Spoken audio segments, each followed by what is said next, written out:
One of my favorite things about Three's Company is how it can take the smallest, most harmless moment and turn it into a full apartment-wide meltdown just because one person reacts the wrong way. Not because something actually happened. Not because there's a real problem. But because someone gets nervous, and that nervousness spreads like a cold in winter. And there's one particular type of situation the show does beautifully, where one awkward response sets off a chain reaction that no one can stop.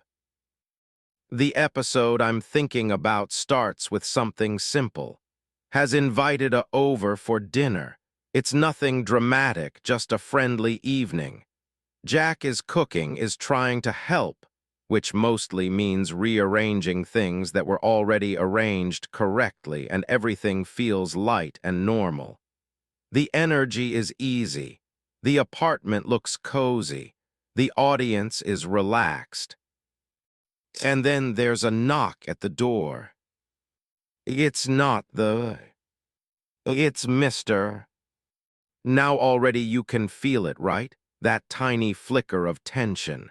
Doesn't burst in accusing anyone of anything. He doesn't shout. He doesn't threaten eviction. He just stands there, smiling in that slightly suspicious way he has, holding a small envelope. He mentions casually that there was a complaint from downstairs about noise. That's it. Just the word noise. Who reacts first? She laughs too quickly. That polite, slightly too loud laugh that people use when they're trying to prove innocence. Noise, she says, like the word itself is ridiculous. And that's the first crack, because the laugh is nervous, and nervousness makes everyone else nervous. Jack, who had no reason to worry, suddenly freezes. His brain starts racing. Was the blender too loud earlier? Did someone hear him practicing a cooking demonstration? Did a date stop by last night and talk too loudly in the hallway? He doesn't know. But he knows laugh didn't sound confident. It sounded guilty. So he reacts. He steps in front of slightly, just slightly, and that physical move is everything. He's trying to block nothing in particular, but the act of blocking creates the impression that there is something to block. Raises an eyebrow. And now gets nervous. You can almost see the wave move across the room.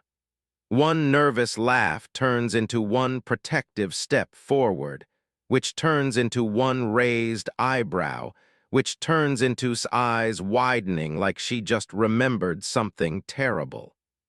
She blurts out that they haven't made any noise recently, which is such a strange qualifier that it immediately sounds suspicious. Recently? What does recently mean? And now isn't just curious, he's intrigued.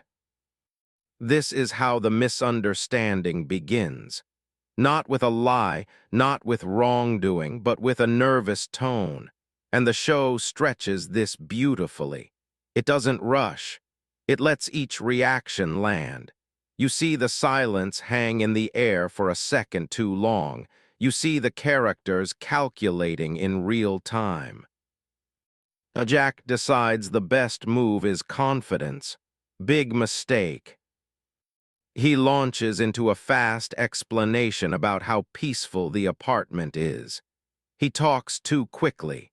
His hands move too much. He gestures toward the couch, the kitchen, the hallway, like he's presenting a tour nobody asked for. He even mentions that they are very quiet people, which sounds like something someone says when they are absolutely not quiet people. And the more he talks, the worse it gets. Tries to interrupt gently, but every time she opens her mouth, Jack talks over her. Not because he's trying to hide something, but because he thinks speed equals control. If he fills the air with words, maybe no one will notice the tension. This is where John's physical comedy shines. His shoulders tighten. His smile locks in place. His feet shuffle just slightly as if he's ready to run. And every time takes a step to look around, Jack mirrors him instinctively, blocking that don't even need blocking. He notices the mirroring. And now he's not concerned about noise anymore. He's curious about behavior. That's the genius of this kind of episode. The original problem disappears.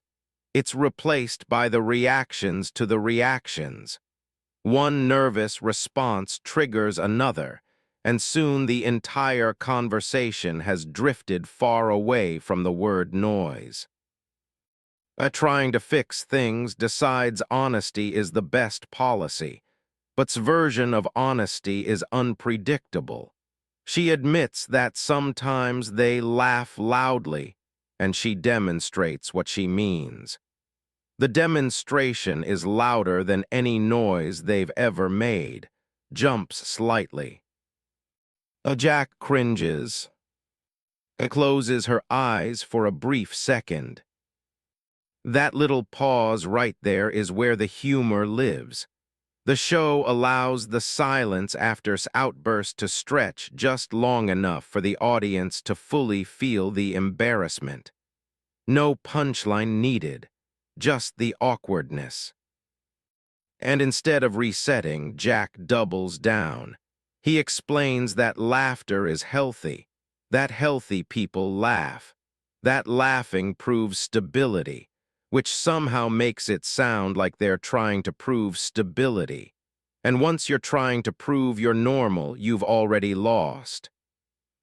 What makes this dynamic so funny is how relatable it is. We've all had that moment where someone misreads our tone, and instead of calmly clarifying, and that looks guilty. Tries logic. She gently reminds that the building walls are thin.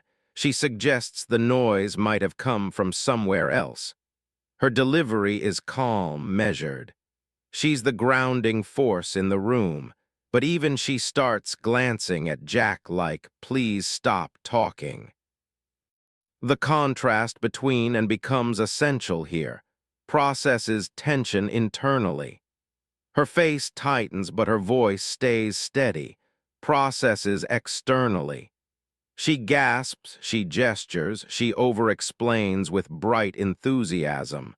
And Jack exists somewhere in between, trying to be confident but dissolving into panic.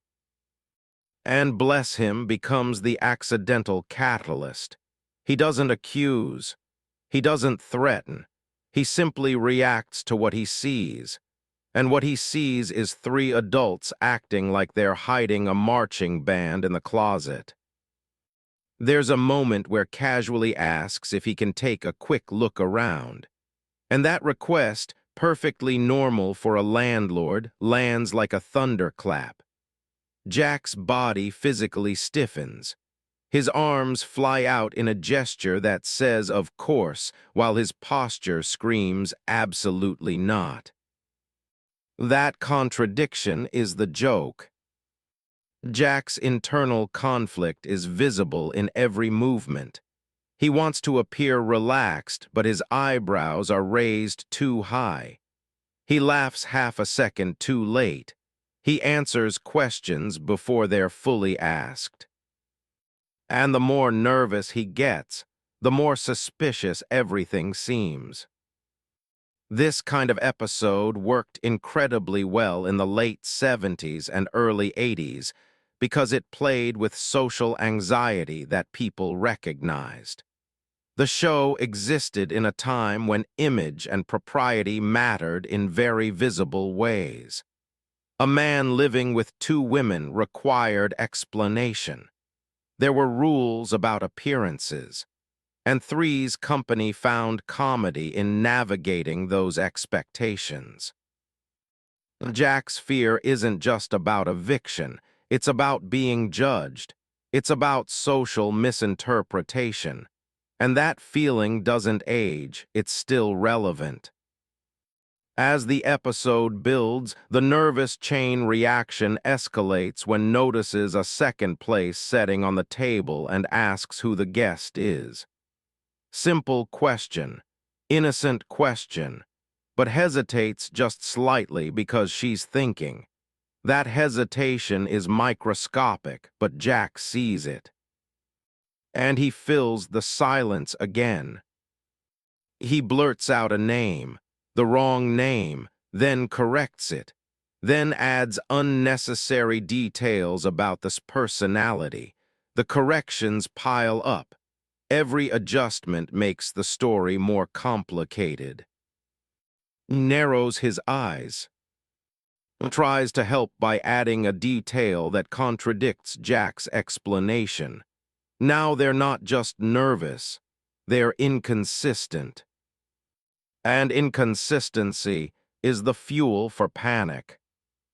What's brilliant is how the show choreographs this chaos. Characters enter and exit at exactly the wrong moments. Moves toward the kitchen just as Jack tries to subtly block him. Bumps into a chair while trying to look casual. Sighs softly in the background. These tiny physical choices make the humor physical without needing slapstick. Although there is a small moment of classic comedy when Jack backs into the couch and nearly falls over while insisting everything is perfectly normal. The audience laughs not because something shocking happens, but because we recognize the spiral. One nervous response triggers another. One defensive gesture invites suspicion. One over-explanation demands another. By the time the finale arrives, the room is already tense. The poor guest walks into a cloud of awkward energy, sensing something strange without knowing what. And who originally came to discuss a minor complaint is now convinced something larger is happening simply because of how they've behaved. And the twist, of course, is that there was never any serious issue. The noise complaint came from a different apartment. The inspection wasn't even necessary. The entire escalation was built on tone, reaction, and fear. And that's why the comedy still works today. You don't need the exact cultural situation of that era to understand the emotional rhythm. We still do this. We still misread tone. We still talk too much when silence would solve everything. The Three's Company understood that panic spreads faster than facts, and it let that truth breathe on screen. It gave space for pauses, for eye contact, for awkward half-smiles. Jack Tripper, at the center of it all, becomes the human embodiment of reactive anxiety. He's not malicious. He's not deceptive. He's just afraid of how things look. And that fear triggers behavior that makes things look worse. And honestly, that's timeless comedy. If you go back and watch this kind of episode, pay attention to the order of reactions. Notice how nothing truly dramatic happens until someone reacts as if it did. That's the magic trick. Three's Company didn't rely on big plots. It relied on small human impulses amplified just enough to become hilarious. And that's why decades later, you can still sit down, watch Jack try to talk his way out of a harmless question, and feel that familiar second-hand embarrassment, and laugh. If you've ever nervously over-explained yourself and watched the room get more confused instead of less, you already understand why this show works. And honestly, that's what keeps me coming back to it. It feels exaggerated, yes, but it feels true. So if you haven't revisited it in a while, maybe give it another look. Watch how one nervous response turns into a full apartment meltdown, and tell me you haven't lived through something similar.